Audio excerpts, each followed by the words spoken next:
bukan yang saya mau. Ya, kita minta, kita doakan kawan kita minta sama Allah itu nggak apa-apa. Tapi kalaupun yang terjadi tidak sesuai dengan apa yang aku mau, belajar menerima bahwa itu adalah hadiah terindah dari Allah. Kadang kita terlalu menggenggam sesuatu ya Allah tuh mau gantiin genggaman itu dengan sesuatu yang lebih baik sebetulnya. Tapi karena kita saking nggak maunya lepas sama genggaman itu, maka susah buat Allah gantiin. Maka ketika begitu melepasnya rasanya sakit. Ya apapun itu. Ya, jadi kawan-kawan, kita masuk ke draft kedua itu levelnya menyesal. Ketika kawan-kawan punya masalah, punya rasa kecewa, punya marah, kemudian kita tahu oh aku salah. Kenapa timbul marah itu? Karena mungkin ada sesuatu yang bikin kita salah ya. Kenapa timbul konflik? Oh aku sama kawanku punya konflik, oh aku salah, tahu aku salahnya di mana. Ya, jadi kita introspeksi diri. Tapi salahnya dia yang salah, ya memang, tapi bisa apa? Mau nuntut dia berubah, mau nuntut dia minta maaf, nggak bisa. Mau sampai kapanpun kita yang capek. Kalau nuntut orang lainnya harus sesuai dengan maunya kita. Jadi berdamai itu bukan orang lainnya yang harus sesuai maunya aku, bukan orang lainnya yang harus nurut apa kata aku, semua harusnya gimana aku, tidak. Berdamai itu apa? Kita mengubah sudut pandang kita, melakukan apa yang bisa kita lakukan.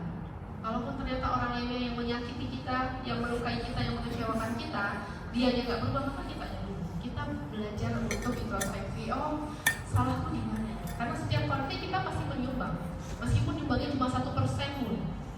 Dia yang 99%, 1%-nya yang kita rasakan, yang kita introspeksi. Ya, jadi di nafs lawamah ini kita nyesel. Kita tahu, oh aku punya salah.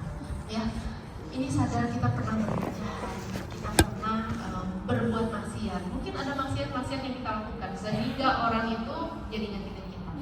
Ya, kalau sadar nggak sadar, kita kecewa itu sebetulnya bukan hanya orang lain yang kecewain, tapi kita yang mengizinkan. Ya, kalau kita kecewa sama orang, kita ngizinin nggak dia ngecewain kita? Sebetulnya mengizinkan. Kita bawa lukanya, bawa kecewanya, bawa sampahnya kemana-mana. Itu yang zolim sebetulnya kita sendiri sama diri kita. Kita yang nerusin. Ya, kita yang nerusin itu rasa sakit. Misal kita tahu dikhianati, misal kemudian disakitin sama orang, sama kawan kita, sama orang tua kita dikecewakan, sakit. Tapi kita bawa sakit terus saja. Kita nggak mau maafin. Pokoknya sakit ini aku terus-terusan aku rasakan, itu yang bikin kita capek. Ya, jadi tahap menyesal ini, tahap ingin bertobat itu sebetulnya tahapan tengah-tengah.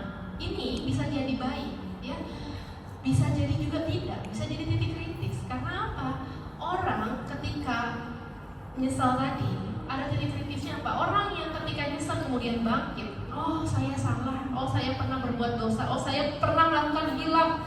Dia bangkit, menyadari saya salah, sadar, kemudian maafkan diri, bergerak untuk membersihkan hati, bergerak untuk taubat, bergerak cari lingkungan yang baik, ya, dan menebus kesalahan selesai. Tapi banyak dari kita juga ketika punya salah itu sadarnya terpuruk, membuat kita apa? Nyesalnya berlarut-larut. Tahu salah, nyesal tahu, tapi berlarut, nyalahin diri, merasa diri gak berguna, aku gagal, aku pokoknya merasakan diri yang tidak bisa. Selamat datang yang baru hadir, boleh langsung ya duduk saja. Boleh dirapatkan mau ke depan sebelah sini, silakan ya. Ya, jadi kembali lagi sama kita. Ketika kita tahu sadar kita salah, kita mau sadarnya sadar bangkit apa sadar terpuruk. Ini pilihan. Karena apa? Ketika sadar, orang terbelenggu rasa bersalah. Ya, ada orang kan ketika punya masalah tuh ada orang yang nyalahin diri, ada orang yang nyalahin orang lain. Ya, ada orang yang nyalahin diri. Kalau punya masalah, punya konflik. Kalau orang nyalahin orang lain itu sebetulnya treatmentnya jauh lebih mudah, meskipun gak mudah ya, untuk dia berdamai. Karena apa? Dia tinggal memaafkan orang lain itu sudah selesai. Kalau orang yang nyalahin diri itu yang lebih susah. Karena apa? Dia yang korban, dia yang jadi tersangka, dia yang jadi hakimnya, itu semua dia yang lakukan. Ya, jadi ketika terbelenggu rasa bersalah, itu sebetulnya kawan-kawan, menyesal itu tanda hati masih hidup. Ketika kawan-kawan menyesal, tahu pernah berbuat salah, berbuat kecewa, mengecewakan orang lain, nyesal, itu hatinya masih hidup. Pernah marahin anak, ya kemudian kemudian nyesel, oh hatinya masih hidup. Pernah berkhianat pada kawannya, pernah tidak amanah, kemudian nyesel, itu hatinya masih hidup. Nah, hati yang masih hidup ini ternyata setannya nggak suka ketika manusia nyesel, maka masuk lagi itu setan. Setan bilang, kamu tuh memang nggak berguna, sehingga diri merasa apa? Insecure. Ya, diri itu merasa nggak berharga, tidak pantas. Itulah yang dilakukan ketika rasa menyesal itu terbelenggu rasa bersalah. Ya, sehingga kita perlu nanti self forgiveness atau memaafkan diri kita. Ikatan terakhir, sebetulnya ini jiwa yang paling didambakan oleh setiap manusia. Apapun jiwanya, nafsu mutmainah, ya, atau jiwa yang tenang. Kalau dilihat di surat Al-Fajr, ya, ayat 28-30, mungkin kawan-kawan familiar dengan ayat ini. Ya, ayat Tuhan nafsu mutmainah, yarji ila rabbiyal a'la. Apa kriteria jiwa yang tenang itu apa? Yang mendapat ridhonya Allah. Ya, jiwa yang sudah menerima sebetulnya, percaya bahwa apapun yang ditakdirkan sama saya itu pasti yang terbaik. Saya dilahirkan dari orang tua yang seperti apa, kemudian Allah pasangkan dengan pasangan yang seperti apa, lahir anak yang seperti apa, ya, di sini mungkin kerjanya di bagian apa, seperti apa, ketemu dengan kawan-kawan yang seperti apa. Kalau kita imani semua sudah sesuai dengan apa yang Allah mau, bukan yang kita mau. Kalau pas, sesuai, alhamdulillah. Tapi kadang berbenturan tadi, nggak sesuai dengan apa yang kita mau, maka imani itulah yang terbaik. Maka itulah jiwa yang tenang. Ketika sudah tenang, ya, ketika kita sudah tahu, paham bahwa ini pasti yang terbaik yang Allah kasih, muncullah bahagia di sana.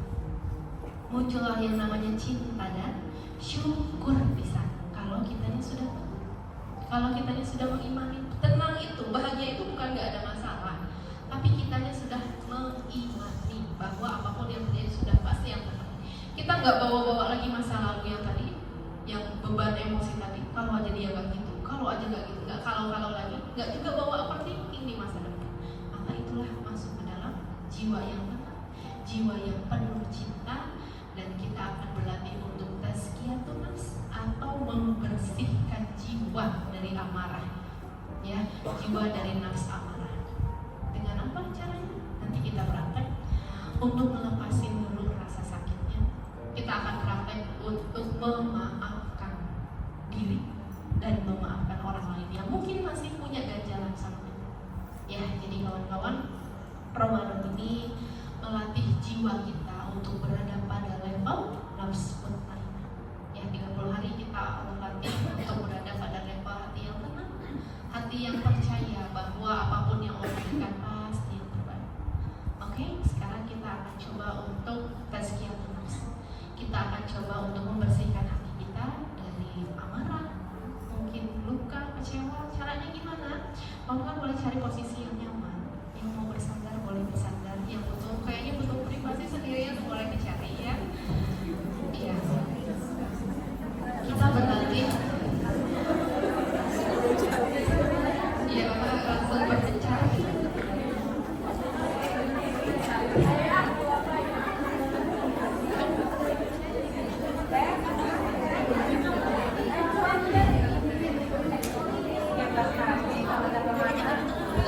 Oke, kalau sudah cari posisi yang nyaman, masing-masing silakan fokus pada dirinya, ya.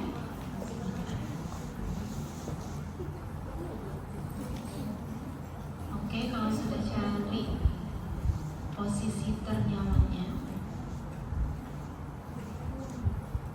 masing-masing silakan